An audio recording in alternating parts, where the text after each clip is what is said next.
Essa viagem mexeu muito comigo, porque eu tive muito tempo com meu pai. Meu pai, ele vai fazer 91 anos de idade, agora no dia 27. E meu pai foi o meu primeiro pregador, meu pai foi o meu primeiro professor de escola dominical. Meu pai foi aquela pessoa que me discipulou na fé. E vendo meu pai agora numa situação assim, de muita dependência, porque ele está completamente dependente, e eu tive muito tempo para conversar com meu pai. Esse, inclusive, foi um dos objetivos da viagem, passar tempo com ele. E a conversa com ele mexia muito comigo. Sempre que eu ia na casa dele, conversava com ele, mexia muito comigo. Outra coisa que mexeu muito comigo foi que eu pude reencontrar alguns amigos que eu não via há 40 anos. Amigos que fomos amigos de escola na minha adolescência, no nosso tempo de curso. Alguns de vocês conhecem os cursos profissionalizantes do Senai no Brasil. Nós fomos amigos de Senai e tivemos um tempo juntos. E isso também mexeu muito comigo, porque conversar com esses amigos, trazerem as suas histórias, né? Um deles, por exemplo, também é pastor. E tivemos muito tempo juntos e falar de tudo isso e falar sobre tantos aspectos diferentes da vida. E ouvir neste mês de julho, as nossas meditações diárias, que estão sendo no livro de Provérbios. Estar lendo Provérbios me levou muito também a Eclesiastes. E aí então eu comecei a pensar sobre a vida nos vários aspectos, e lendo muito Eclesiastes, procurando aprender muito com os comentários bíblicos e escutando outros pregadores que nos identificamos. E Deus então colocou no meu coração de conversar com você hoje sobre esses aspectos da vida, amém? É disso que a gente vai falar. Não vai dar tempo de falar tudo hoje, mas a gente vai talvez dividir aí em duas fases, digamos assim. Vamos arrancar com a primeira hoje. E sempre que a gente vai falar sobre a vida, sempre que a gente vai falar sobre aspectos da vida, vem na nossa mente a palavra sabedoria. Sempre vem a palavra, e sempre que nós pensamos em sabedoria, quando você pensa em sabedoria na Bíblia, você lembra de quem? Salomão, né? Salomão, que é considerado o homem mais sábio do Velho Testamento. Eu sempre coloco do Velho Testamento porque do Novo Testamento foi Jesus, então Salomão foi o homem mais sábio.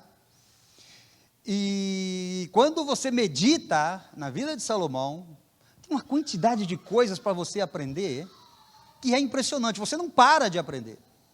Você começa a ler, você começa a ver, você começa a meditar, você começa a orar e você começa a aprender demais sobre os aspectos, digamos assim, da vida. Então, para analisar a Bíblia na perspectiva bíblica de vida, de sabedoria, você precisa de ir então a Salomão.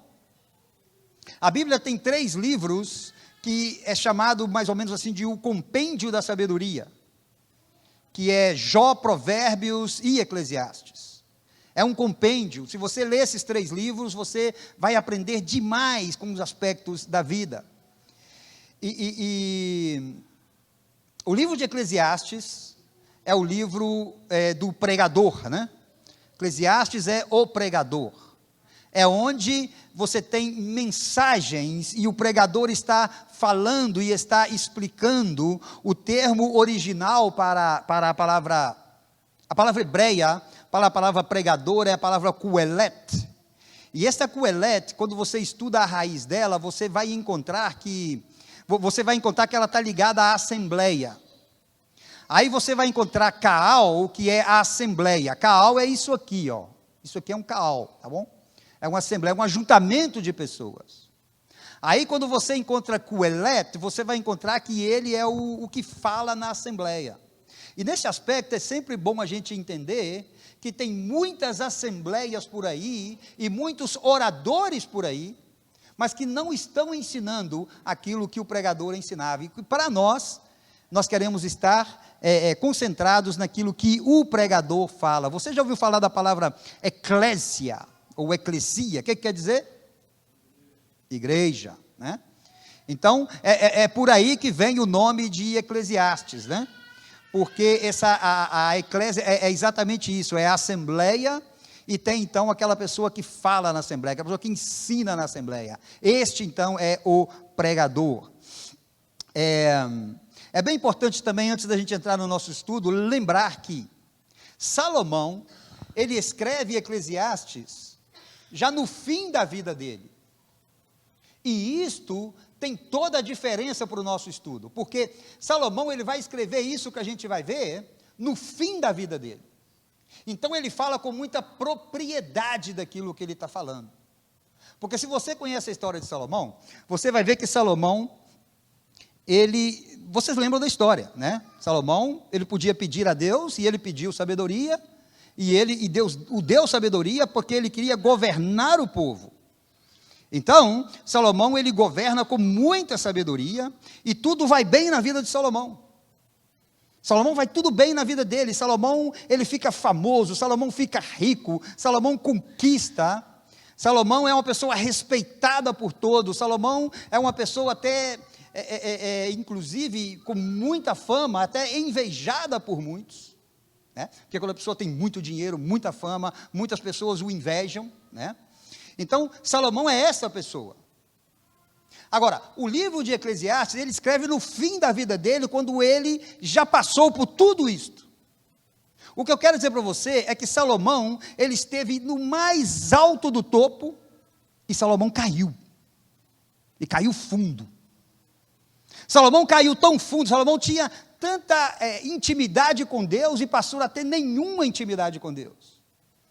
Salomão era uma pessoa tão respeitada, e ele continuou sendo, porém na sua vida com Deus, ele perdeu completamente o norte dele na relação com Deus, e as demais coisas o afetaram, e parecia que ele nem era aquele homem sábio.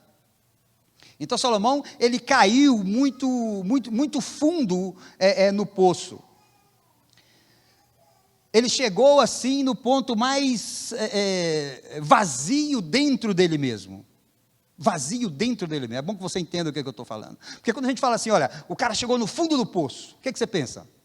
Ah, porque ele perdeu tudo que tinha, né? Chegou no fundo do poço, porque ele está mal de dinheiro. Não estou falando disso. Não estou falando disso. Salomão, ele tinha tudo isso, ele continuou tendo tudo isso, mas chegou no fundo do poço. O fundo do poço que eu me refiro é que ele chegou no maior vazio dentro dele mesmo. O maior vazio dentro dele mesmo. Sabe aquele ponto da encruzilhada onde a pessoa não tem norte, não sabe para onde vai, não sabe o que faz, e ela começa então a meditar. E aqui que eu chamo a sua atenção, porque Salomão, ele começou a meditar na vida, ele começou a pensar na vida, e Salomão voltou a si. E Salomão voltou a ter intimidade com Deus, Salomão voltou a ser aquela pessoa de íntima comunhão com Deus, e Salomão então, ele começa a escrever coisas que fazem muito sentido para ele, mas depois de analisar essas coisas, porque ao princípio, quando ele vai lendo, ele parece que nada fazia sentido para ele, mas depois então, ele vai concluindo e as coisas começam a fazer sentido para Salomão. Salomão então, ele vem assim, de ter tudo, não ter nada, ter muita intimidade com Deus, não ter nenhuma intimidade com Deus. Salomão, então, ele chega numa conclusão. E é isso que eu quero chamar a sua atenção nesta manhã. A conclusão de Salomão, ele chega, depois de analisar tudo e com propriedade, porque ele está analisando tudo agora depois da queda e depois que ele volta para o Senhor. Então Salomão, ele começa a analisar as coisas com esta propriedade, meus irmãos, e ele chega a uma conclusão. A conclusão que Salomão chega é a seguinte: tudo é vaidade. Tudo é vaidade. Tudo é vaidade. Em outras traduções diz assim, nada faz sentido. Essa é a conclusão de Salomão. O termo original é a palavra rebel, e o termo rebel digamos, que foi traduzido como vaidade, né? E a expressão que nos chama a atenção é rebel, rebelim. Salomão conclui que tudo é rebel, rebelim. Ou seja, vaidade das vaidades. Nada faz sentido. Ou seja, nada faz o menor sentido. E é isso que eu quero chamar a sua atenção. Mas quando a gente vai estudar um pouquinho mais, sabe? Se você é estudioso da Bíblia, e quando você começa a estudar os termos, e você começa a aprender sobre isso, eu encontrei então uma palavra que faz toda a importância para mim e para você hoje, nesse estudo. Hoje e mais o outro dia que a gente vai estar, porque hoje não vai dar tempo. Então, eu encontrei a palavra e o sentido de tudo isso, a tradução deveria ter sido vapor. Isso me chamou muita atenção. Porque como que em vez de estar vaidade das vaidades, deveria estar vapor de vapores. E quando você analisa isso, aí você começa a entender esses aspectos, e é bem importante porque por 38 vezes você vai encontrar este essa rebelia, você vai encontrar isso no livro de Eclesiastes, né? E aí quando você entende isso, e você chega no vapor dos vapores, a gente fica analisando, né? E você vai ver então, que poderia estar assim, ó, depois de analisar tudo, o homem mais sábio do Velho Testamento, ele entendeu que tudo é vapor de vapores. Aí quando você não entende isso, né, você não, mas eu quero entender isso, por que é vapor de vapores, né? Aí você precisa analisar então a palavra, o termo vapor, e o que é o vapor, para você entender o que ele está falando. 3 aspectos vêm na nossa mente quando a gente fala de vapor, né? 3 aspectos vêm na nossa mente quando fala de vapor. O primeiro aspecto é a efemeridade do vapor, né? Você está numa panela, você abre e está com aquela panela ali, não sei, com água quente, né? E você tira a tampa e sobe aquele vapor, né? Aquilo é tudo muito rápido demais, né? Rápido. Então aquilo é algo que passa rápido demais. Então a vida passa rápido. E a gente vai ver isso várias vezes no livro de Salomão. A vida passa rápido demais, e nós vamos falar muito sobre isso. O outro aspecto do vapor, é que quando o vapor é muito, se for muito vapor, ele bloqueia a sua visão por um tempo. Você já dirigiu no lugar com muita neblina? Sabe, vapor tem a ver isso com neblina, com fumaça, né? Então, quando você tem muita neblina, eu viajava sempre da cidade do México para a cidade de Veracruz, e nós passávamos pelo pico de Oriçaba, se chama, e subíamos, e é um lugar de muita neblina. Se você viajasse por aquele lugar, você tinha, dependendo do horário, você não podia dirigir, você tinha que parar o carro e ficar ali por horas, porque você não conseguia ver. Então, o vapor, ele tem quando ele é muito, ele tem também essa perspectiva de não nos deixar ver do outro lado. E o outro aspecto do vapor, que é bem importante também, é que você não pode ter controle sobre ele. Você não pode ter controle sobre o vapor, você não pode tomar o vapor na sua mão. Assim também é a vida. Você não tem controle dela. Hoje é uma coisa, amanhã é outra. Tudo muda de um dia para o outro. No dia que a pessoa está com muita saúde, ela pode receber no outro dia um diagnóstico de uma doença terminal. A pessoa está muito bem e passa por um acidente e tudo muda. A pessoa está trabalhando e de repente ela é mandada embora do seu trabalho sem explicação e tudo muda. E é isso que Salomão se referia, não existe controle sobre a vida. Então o pregador está pregando sobre aspectos da vida, e ele também está preocupado com o tempo. Se você vai analisar, você vai ver muita preocupação com o tempo, porque, sabe, o tempo não para, a vida também não para, e a gente vive um dia após o outro, não tem como a gente controlar o tempo, e o tempo vai passando, a nossa vida vai passando, e muitas vezes, ou na maioria das vezes, a gente não sabe o que fazer, ou não sabe, e Salomão também estava assim pensando nisso. E eu quero levar você para o primeiro texto que nós vamos ler, que é Eclesiastes, vamos ler 2, Eclesiastes 6:12, depois 5:18, tá bom? Eclesiastes 6:12 e 5:18, e o 6:12 vai dizer assim, ó: porque quem sabe o que é bom para o homem durante os poucos dias da sua vida de vaidade? Ou os quais gasta como sombra? Quem pode declarar ao homem o que será depois dele debaixo do sol? E o 5:18 vai dizer assim: eis o que eu vi, Boa e bela coisa é comer e beber e gozar cada um do bem de todo o seu trabalho, com que se afadigou debaixo do sol, durante os poucos dias da vida que Deus lhe deu, porque esta é a sua porção. Aí você vai encontrar tanto no um como no outro o aspecto de os poucos dias. Você viu comigo, ó? Durante os poucos dias, no primeiro, você leu durante os poucos dias da sua vida de rebelim, da sua vida de vaidade das vaidades. No segundo, você vai encontrar durante os poucos dias da vida que Deus lhe deu. Outro aspecto, quando você analisa, é que Salomão chega à conclusão que para todos chegam dias bons e maus, ok? Para todos, para todos. Para todos nós chegam dias bons e maus, para todos nós. Se você não crê, vê o exemplo de Jó, tá bom? E você vai ver na vida de Jó isso que eu estou te falando. A vida de Jó deixa claro a conclusão do próprio pregador, ou seja, nenhum de nós, presta atenção nisso por favor, nenhum de nós tem o controle da nossa vida, porque ela é imprevisível. Ninguém pode controlar a vida é imprevisível. Nenhum de nós pode controlar a vida, tanto em sua imprevisibilidade, quanto na sua efemeridade. Ninguém pode controlar a vida, nesses dois aspectos. E por que a gente está falando disso? Né? Porque, sabe, muito mais além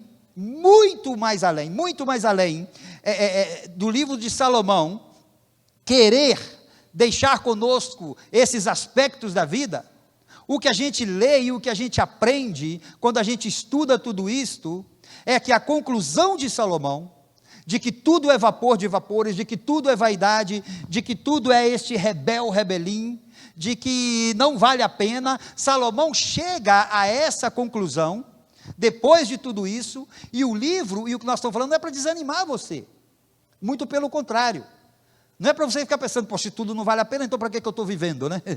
Não, é muito pelo contrário, é que Salomão chega no fim, para ele entender o seguinte, nada vale a pena sem Deus.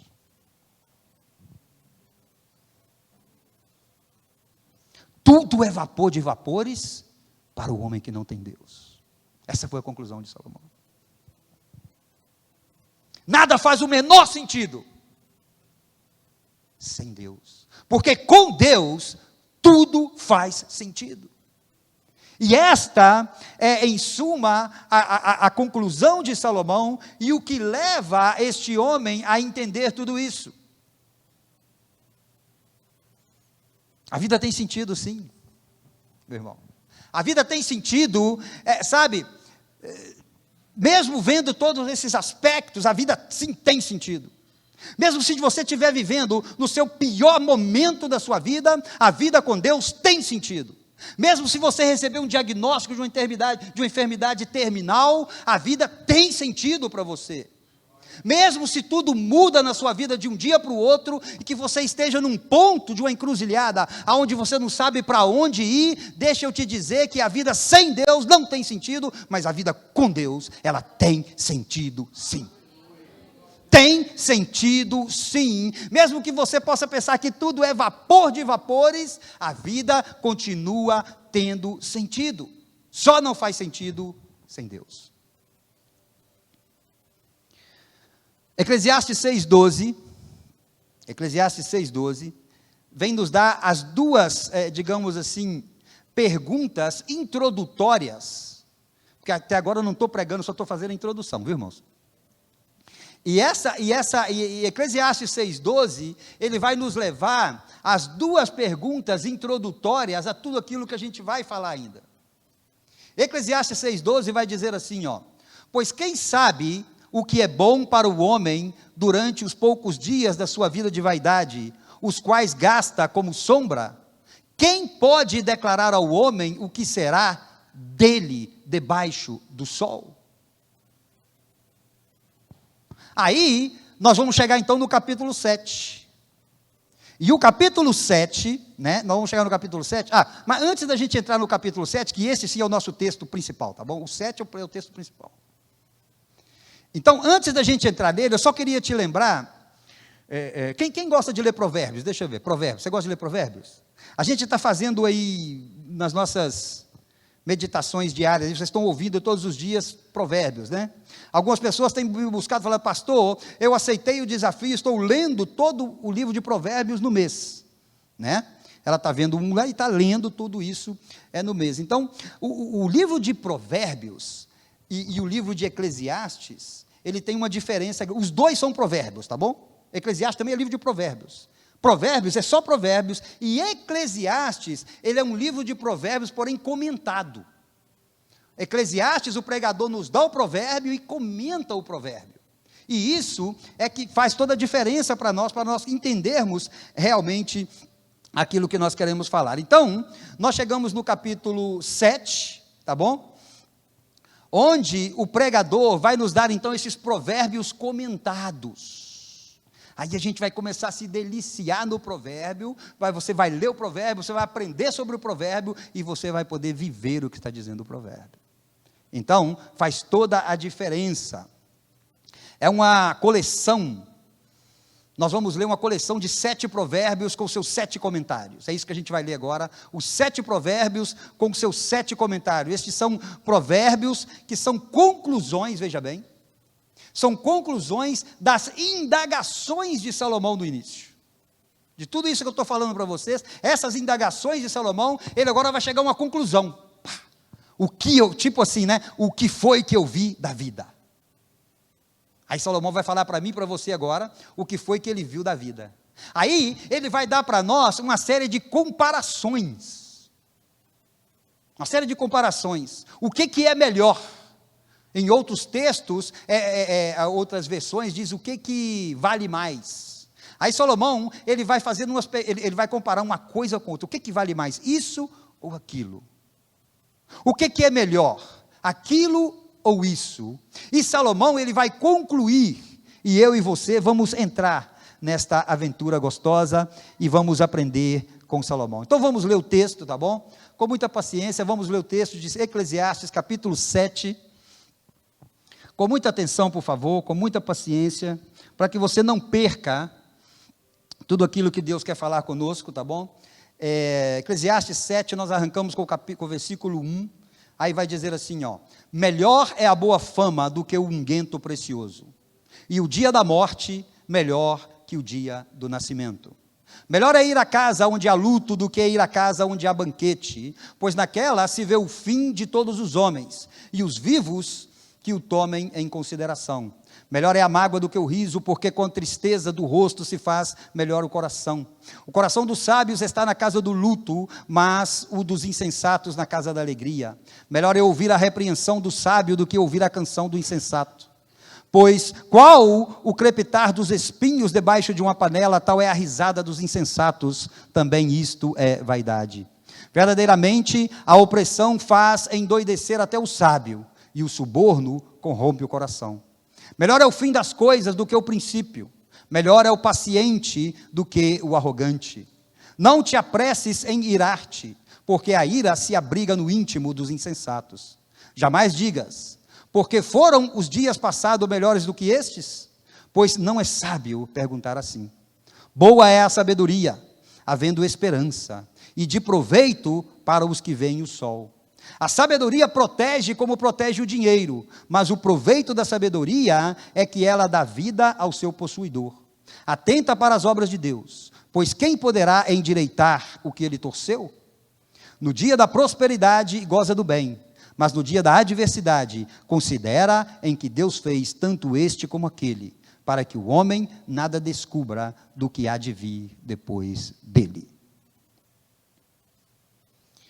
14 versículos, 7 comparações, 14 versículos, né? Onde ele então está colocando esta situação. O que é melhor? Aí, você vai ver, a gente não vai ter tempo, mas vamos analisar pelo menos, talvez uma ou duas, nos dá tempo hoje, a lição número 1, o primeiro aspecto, vamos nele então. Vamos ver o que Salomão aprendeu, tá bom? O que Salomão aprendeu? Lição número 1. Temos aí? Ok. O que Salomão aprendeu? A primeira conclusão de Salomão, irmã, igreja, presta atenção, por favor. A primeira conclusão é a seguinte, ó: a honra é melhor que o luxo. Conclusão dele, a honra é melhor. Vem de onde? Vem do primeiro provérbio que diz: melhor é a boa fama que o perfume precioso, ou o unguento precioso, do versículo 1, tá bom? Qual que é o ensinamento prático disso que eu peguei para mim? O ensinamento prático que eu falei assim, olha, é melhor ter um bom nome do que andar perfumado. Quem gosta de andar perfumado? Hã? Quem gasta muito dinheiro com perfume? Tínhamos que ter tempo para explicar para vocês a importância do contexto, a importância que tinha o perfume na cultura hebreia. Para você entender realmente a profundidade do que ele está falando aqui. A importância do bom nome na cultura hebreia. Porque o bom nome, até hoje é importante, porém na cultura hebreia era tão importante que muitas pessoas davam o nome aos seus filhos depois de nascido. Dava o nome ao filho depois de saber o caráter e a personalidade do filho. Porque o nome tinha que ver com a personalidade e com o caráter. Ninguém colocava nome no filho, tipo assim, ó, vou dar o nome do meu filho de alguém famoso, por exemplo, né? Não tinha isso. O nome tinha que saber da personalidade daquele. Então, o nome era muito importante. Então, por isso que tinha que haver com o caráter, né? Mas aqui, Salomão não está falando disto. Salomão não está falando do nome, tá? Não está falando em si do nome, Eber, Abner. Não, ele não está falando disso. Ele está falando do bom nome. Salomão está falando que é muito melhor você ter um nome bom, um nome respeitado, um nome digno. É disso, então, que Salomão está falando. Então, nesse sentido, o bom nome não é aquilo que se conquista quando a pessoa nasce. De acordo comigo? Não é aquilo que se conquista quando a pessoa nasce. Porque a pessoa pode ter um bom nome quando nasce, mas é um nome que vem da sua geração, entendeu? Que já é um nome respeitado e tudo. Porém, tem muita gente que nasce com bom nome e que depois envergonha a família. Estamos? Então, ele está falando disso. O bom nome não é algo que se conquista ao nascer, nem é algo que se conquista no cartório, quando você é registrado. Não é isso. Então, um bom nome, ele fala de boas atitudes. Um bom nome, ele fala de um bom caráter. Um bom nome fala de uma pessoa correta. Um bom nome fala de uma pessoa digna. Um bom nome fala disso. Quando se lembram de você, quando pensam em você, aí, puxa vida, aquele cara realmente é, né? Isto, então, é um bom nome. Né? E o perfume, irmãos? O perfume era algo caro e de luxo. Então, uma pessoa que tinha dinheiro para comprar um perfume caro e perfume de luxo, também era uma pessoa respeitada nesse contexto. Entendeu? A comparação do pregador é esta, ó. O que é melhor? Um bom nome ou um bom perfume? Na verdade, sabe o quê? Na verdade, não está nem fazendo uma comparação, né? Na verdade, está fazendo uma afirmação. É melhor isso que aquilo.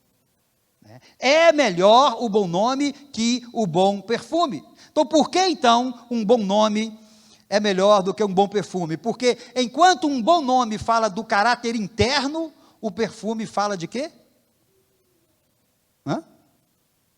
Do externo. O irmão que está do teu lado aí, ele pode estar com o melhor perfume dele nesse momento, e você está perguntando, rapaz, que perfume é esse que você está usando? Entendeu? Mas este perfume, esta fragrância, ela é externa, é cosmética. O que está dentro do irmão, você não sabe de jeito nenhum. O que está dentro da pessoa, você não sabe. Então, é nesse sentido que Salomão está falando. É muito melhor a boa reputação do que tudo que você possa ostentar para agradar ao seu ego e mostrar aos outros. Esse é o ensinamento de Salomão. É muito melhor. O caráter interno é muito mais importante que a fragrância externa. Muito, muito, muito mais importante. O bom nome vai além do seu entorno, veja bem isto. O bom nome, ele vai além do seu entorno, porque o bom nome, ele não está limitado ao ponto geográfico. O bom nome vai além disto. O bom nome transcende gerações. A pessoa se vai daqui, mas o bom nome da pessoa fica, é ou não é? Olha, a pessoa vai, mas o bom nome fica, porque quando se lembra daquela pessoa, tem tantas pessoas na minha vida que eu me lembro assim, e tem tantas pessoas também que eu me lembro de maneira negativa. Aquela pessoa era assim, isso, tinha um bom nome, tinha um nome respeitado. Então por isso fala que o bom nome, ele transcende até mesmo a morte, né? Pois a pessoa morre, mas o seu bom nome fica para sempre. O caráter interno, meu irmão, o caráter interno é mais importante do que... Então é por isso que Salomão está falando. Então ele coloca o perfume, porque naquela época, falar de perfume, sabe, não é como hoje. O perfume na época tinha uma importância extrema. Então por isso que ele coloca essa comparação.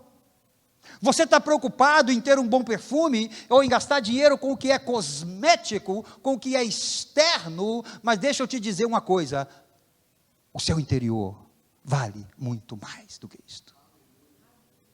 É isto que Salomão está tentando ensinar. Lição número 2, e a última por hoje. Lição número 2 é: o dia da morte é melhor que o dia do nascimento. Vem do provérbio que diz: vale mais o dia que se morre do que o dia que se nasce. Ensinamento prático que eu tirei para mim: é melhor viver de certezas do que de incertezas. Eu vou te explicar isso. Pensa num bebê recém-nascido, por favor. Pensa num bebê recém-nascido. A vida de um bebê recém-nascido, ela é muito mais de expectativas do que de certeza, sim ou não? Muito mais, muito mais. Tá? Quando uma pessoa de bom nome falece, ela vale, digamos, pelo que ela foi, muito mais do que o que ela poderia ter sido. Estão entendendo o que eu estou falando? Muito mais. Agora, quando a pessoa nasce, se trata daquilo que ela poderá ser. Quando a pessoa morre, é aquilo que ela já foi. E a pessoa quando nasce, não é assim. Então nós poderíamos dizer, eu escutei isso e eu gostei muito disso, queria falar isso para você, que poderia-se dizer que o nascimento é a matrícula da vida. E a graduação, e a morte é a graduação da vida. Eu vi isso, falei assim, eu quero usar isso, eu achei isso muito forte. Então, o nascimento é como se a pessoa estivesse registrando para a vida. Já a morte da pessoa é a graduação, ela já passou tudo que tinha a passar. É preciso entender nesse sentido que estamos falando de legado, e não de herança. Você tem que entender isso, tá bom? Porque é o legado que a pessoa deixou. Legado não é herança, porque herança... O que é herança?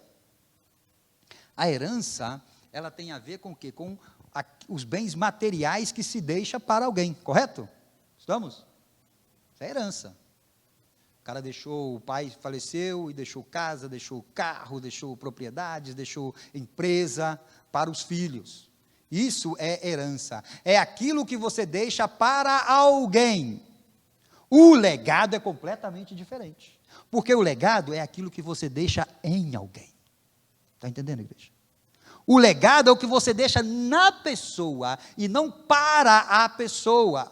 Então, é disso que nós estamos falando. Para uma pessoa que viveu deixando um legado, para uma pessoa que viveu dessa maneira, o dia da morte dela vai ser, sabe, dia de quê?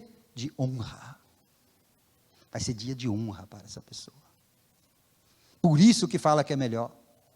Sabe, irmãos, quando eu estava escrevendo isso, eu fiquei pensando, sabe, a gente precisa de viver a nossa vida de uma maneira tal, que a gente deixe legado, primeiro, nos nossos filhos. Que a gente deixe legado primeiro de quem vive perto de nós, conosco. A gente precisa de viver de uma maneira, sabe, você precisa de viver uma vida cristã, meu irmão, de uma maneira tal, que você deixe um legado de amor a Cristo, Você precisa de viver a sua vida de maneira cristã, de maneira tal, que você deixe realmente nesta pessoa. Porque você, como filho de Deus, você é visto pelas pessoas, sabe? Que o teu filho diga de você, sabe o quê? Que quando perguntarem para o teu filho assim, como que você quer que seja o seu casamento? Que ele te responda assim, como o do meu pai e da minha mãe. Isso é legado. Está entendendo, igreja? Isso é legado. Quando perguntarem para o teu filho assim, como você quer tratar a sua esposa, que ele diga, como o meu pai trata a minha mãe. Isso é legado. Você não está deixando para ele um bem, mas você está deixando nele um bem. Então, na vida cristã, nós precisamos de entender isso. O legado da sua entrega ao reino de Deus. Ontem eu fiquei super feliz de ver a turma trabalhando lá no Brasil Fest. Fiquei super feliz. Super feliz. Ver a turma trabalhando, evangelizando. O que a gente entregou de água ali ontem foi brincadeira não, hein? O que a gente matou de sede ali ontem não foi brincadeira, hein? Foi muita água mesmo, tá? Nós entregamos ontem quase 1.500 águas, irmãos. E ver a turma toda unida, trabalhando, sabe, nesse sentido, mexeu muito comigo. E como eu estava assim, meio que preparando esta palavra, então desde o dia que eu estou preparando essa palavra, eu estou tudo assim, eu venho trazer para isso, sabe?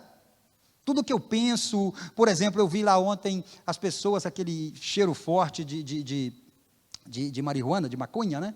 Aquele cheiro forte de maconha, e eu, sabe, fiquei pensando na pobreza espiritual, no vício das pessoas. Lembrei quando eu era viciado também, tinha que fumar aquilo 3, 4 vezes por dia, sabe? E quando que eu gostava daquele cheiro horrível, agora como que aquilo me dá náuseas.